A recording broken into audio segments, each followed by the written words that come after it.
جو میں کر رہا ہوں وہ بڑا، جو دوسرا کر رہا ہے وہ غلط. اور اگر اس کے اوپر کوئی اگر بات کہی بھی جائے، میں اب مثال دے دیتا ہوں آپ کو.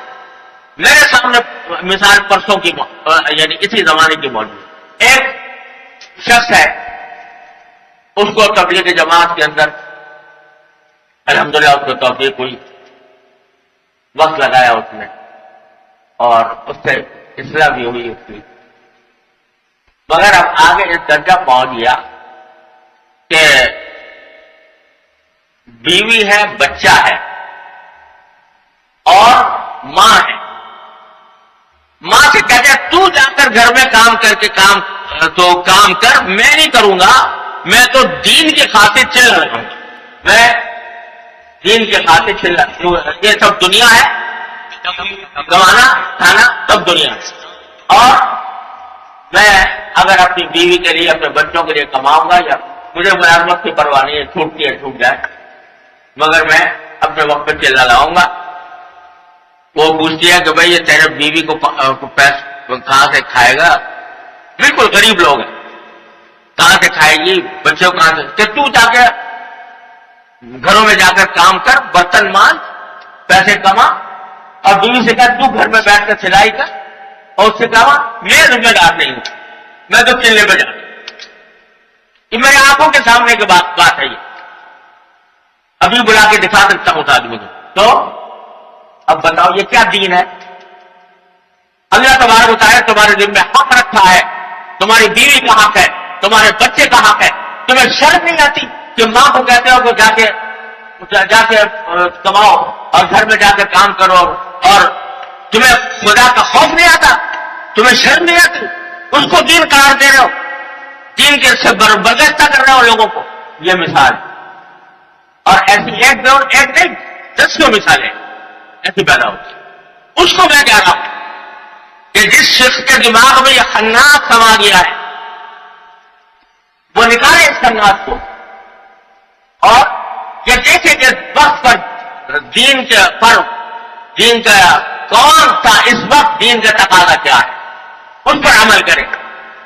ایک رخ پہ چل کھڑا ہونا یہ نہ دین کا تقاضا ہے، اور نہ سچی بات یہ ہے کہ جماعت کے جو اکابر ہیں ان میں سے کسی کی تعلیم نہیں، کسی نے ایسی تعلیم نہیں کی، بلکہ اس کے خلاف تردید میں نے سنی. لیکن یہ جو چھٹ گئی ہے، یہ آ کر بغیر کچھ پڑھے لکھے اور بغیر کچھ سوچے سمجھے امیر بن جاتے ہیں، اور وہ دنیا کو گمراہ کرتے ہیں.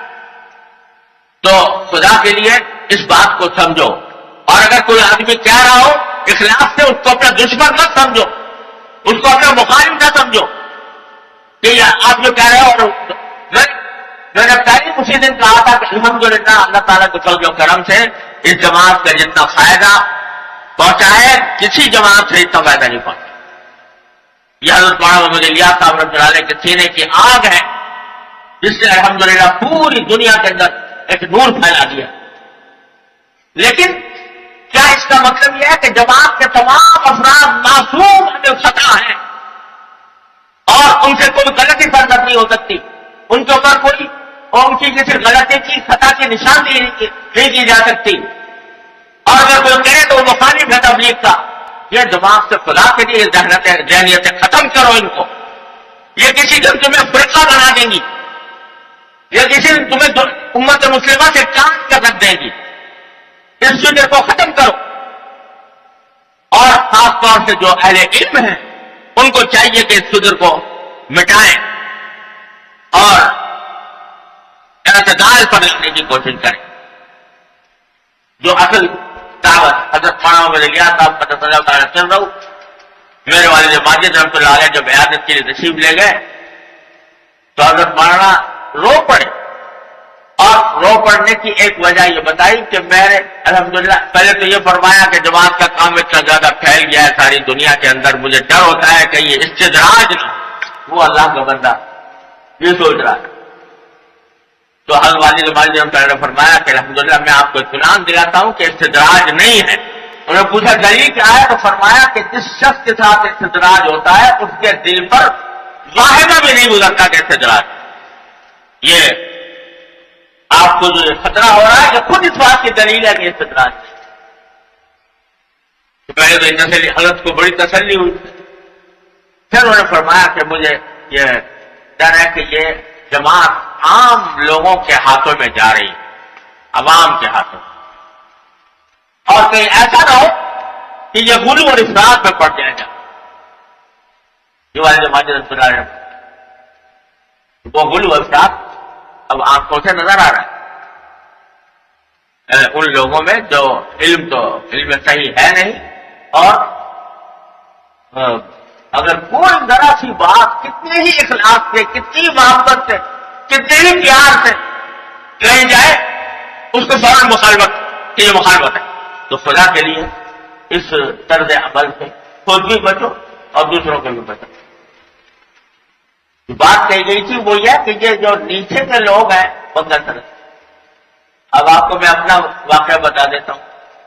یہ میری اتوار کی مجلس ہوا کرتی، پہلے جمعہ کو میں تو خود کرتا نہیں تھا، حضرت مولانا ہمارا ناظم صاحب ہمارا سامان محمود صاحب پلارے نے مجھ سے اصرار سے فرمایا کہ بھائی تم وہاں مسجد الرحمان لکھویلا میں جمعہ کے بعد کچھ مسجد، حضرت نے کا حکم تھا، میں نے اعلان کروا دیا۔ اعلان ہوا تو مسجد کے محلے کے حضرات جو ہیں، تبلیغ کی جماعت کے حضرات، وہ آئے کہ جی یہ آپ جمعہ کے دن نہ کیا کریں۔ میں نے کہا بھائی کیوں؟ کہ وہ ہمارا گشت ہوتا ہے، تو اس وجہ سے ٹھیک ہے یہ بات ہم ایسے وقت کر لیتے ہیں جس میں تعارض نہ ہو، وہ بھی ضروری کام ہے۔ تو آپ کس وقت کرتے ہیں؟ میں نے کہا جی تو نہیں مغرب کے بعد کہا، یہ عشاء کے بعد کہا۔ میں نے کہا وہ تو مغرب کے بعد عشاء کے بعد ہوتا ہے، اور عصر کے یہ بیان عصر کے بعد ہوگا۔ تو اس پر کہنے لگے تھی اصل میں جب آپ کی مسجد میں شریک ہوں گے تو پھر ہمارے گیسٹ میں نہیں آئیں گے لوگ مغرب کے بعد۔ تو میں نے کہا بھائی یہ تو بنا دیجیے، تو میں ہمیں ترغیب دے دو مسجد جاؤ، تو کوئی اس میں کوئی تعارض تو ہے نہیں۔ اوقات چھوٹتے ہی منہ سے جو ان کے جملہ نکلا میں کہ آپ دین کے راستے میں رکاوٹ پیدا کرتے، چھوٹتا یہ جملہ دین کے راستے میں رکاوٹ پیدا۔ اب بتاؤ